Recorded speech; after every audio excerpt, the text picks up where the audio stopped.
Did this ever happen to you? Here he comes. He walks around like he owns the place and wants to be included in everything.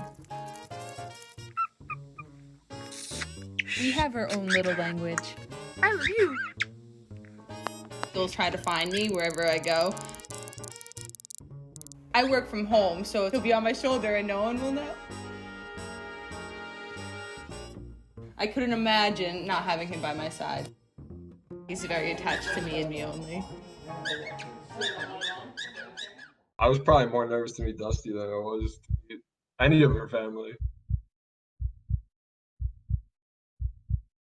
Hello, sir. I'd like to date you.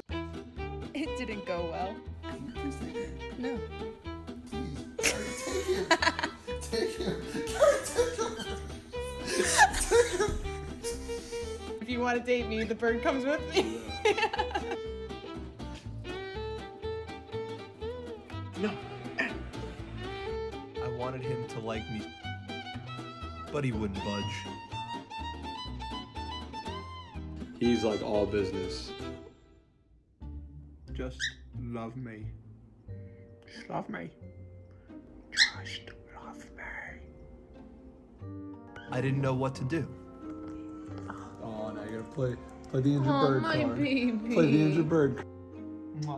I was focused on making the best impression with the bird. One day, you realized Carrie can't whistle. I'm like, all right, let's see if he's gonna be affectionate. Start whistling.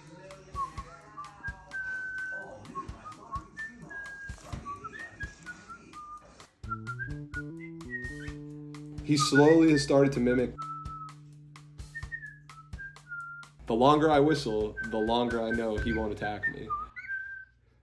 They have a little routine. I was like, I can't believe this has happened. We've grown over time. A little bit.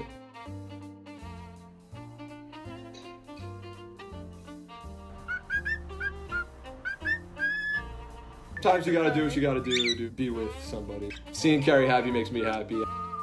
Doesn't hurt to have a little garden bird around.